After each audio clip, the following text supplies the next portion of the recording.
Dear students, welcome back to my channel. आज की video में हम चैप्टर 1 की एक्सरसाइज के रिमेनिंग क्वेश्चंस करेंगे। पिछली वीडियो में हमने फर्स्ट 5 क्वेश्चंस कवर किए थे, तो आज हम क्वेश्चन नंबर 6, 7 और 8 देखेंगे। क्वेश्चन नंबर 6 है, why do you think the writer focuses on values like mercy, justice and equality in रसूलुल्लाह's life? What might be the writer's intention और point of view behind selecting these aspects? पहले question की statement को समझ लेते हैं। दो statements हैं। पहले हमारे से पूछा गया है कि रसूल पाक की जिंदगी में कुछ इकदार यानी वैल्यूज जैसे कि मर्सी, रहमदिली, इंसाफ और बराबरी पर क्यों फोकस किया है राइटर ने, ठीक है। और दूसरी बात ये पूछी गई है कि इन पहलुओं पर फोकस करने का राइटर का क्या मकसद हो सकता है, ये उसका क्या पॉइंट ऑफ व्यू है, उसने क्या सोच के इन पहलुओं पर जोर दिया है। आंसर देखिए, the writer highlights mercy, justice and equality in Rasulullah's life because these values show his true greatness. By focusing on them, the writer wants to show that his message was not only about leadership but also about building a fair and compassionate society. The intention is to remind readers that these values are universal and still relevant today. Writer ने इन values पर इसलिए focus किया है क्योंकि वो आप सल्लल्लाहु अलैहि वसल्लम की बड़ाई, आपकी अजमत पर फोकस करना चाहता है, आपकी अजमत के बारे में हमें बताना चाहता है। तो इन पर फोकस करने से राइटर ने हमें सिर्फ यही नहीं बताया कि आपके अंदर लीडरशिप यानी कायदाना सलाहियतें थी, बल्कि आपने एक ऐसा माशरा तामीर किया जिसकी बुनियाद इंसाफ और हमदर्दी पर रखी थी। और इसके साथ साथ राइटर की इंटेंशन ये भी है कि वो रीडर को याद दहानी करवाए कि ये वैल्यूज यानी कौन कौन सी, इंसाफ, रहमदिली और उसके साथ साथ बराबरी, ये तीनों क्वालिटीज जो है ये यूनिवर्सल हैं और आज भी इनकी उतनी ही इम्पोर्टेंस है, उतनी ही रेलेवेंट है जितनी कि उस दौर में थी। क्वेश्चन नंबर 7 है, इन हिज फाइनल सरमन रसूलुल्लाह spoke about the core tenets of Islam. How can his message be understood as a universal call for justice, equality and moral integrity? सवाल ये है कि रसूलुल्लाह ने अपने आखिरी खुतबे में इस्लाम के बुनियादी उसूल बयान किए हैं।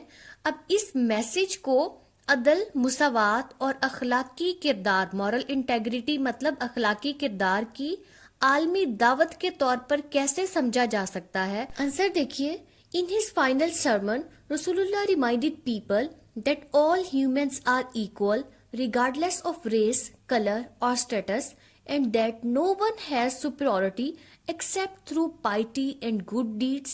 This makes his message a universal call for justice, equality and moral integrity because it applies to all humanity and guides people to live with fairness, respect and righteousness. अपने आखिरी खुतबे में रसूल पाक ने सब इंसानों के लिए एक पैगाम दिया था कि तमाम इंसान बराबर हैं, बजाय इसके कि उन्हें उनकी जात, उनके रंग या उनके स्टेटस की बुनियाद पे परखा जाए। तो किसी एक इंसान को दूसरे पे बर्तरी नहीं है, सिवाय पाइटी और गुड डीड्स यानी नेकी और तकवा के अलावा किसी को किसी दूसरे पे कोई बर्तरी नहीं है। तो इस चीज ने आपके पैगाम को यूनिवर्सल बना दिया, मतलब आफाकी बना दिया।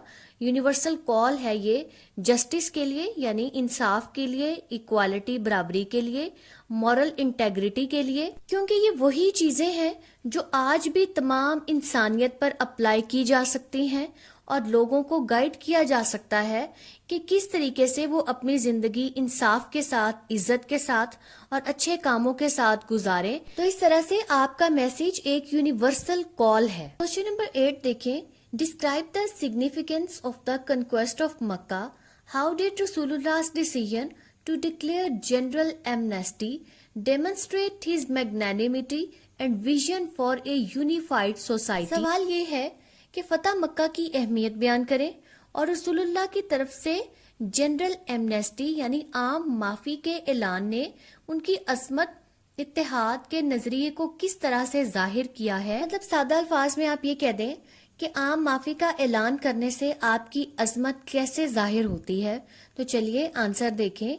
The conquest of Mecca was significant because it marked not only the political victory of Islam but also a spiritual awakening across Arabia. Rasulullah's decision to declare a general amnesty even for his former enemies showed his magnanimity, his greatness in forgiving when he had full power.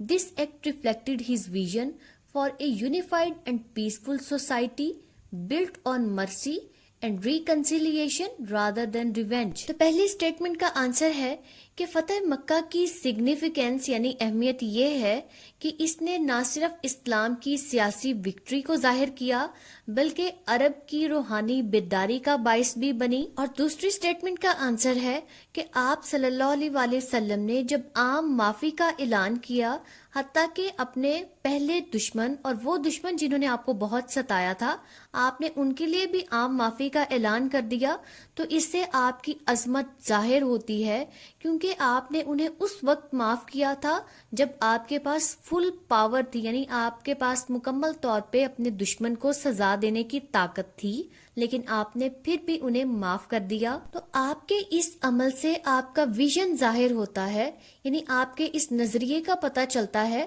کہ آپ نے ایک ایسے معاشرے کی تعمیر کی تھی جس کی بنیاد امن، اتحاد، رحم دلی اور صلح جوئی پہ تھی، نہ کہ ریونج یعنی انتقام پر.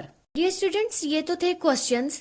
اس کے بعد فل ان دا بلینکس ہے اور پھر سینونیمز ہیں. سینونیمز مطلب مترادف الفاظ، وہ آپ کو اسکرین پر دکھائی دیں گے. آپ نے کریکٹ ون کو چوز کرنا ہوگا اور پھر بعد میں آپ کو کریکٹ آنسر بھی بتا دیا جائے گا. تو چلیے فل ان دا بلینکس سے سٹارٹ کرتے ہیں.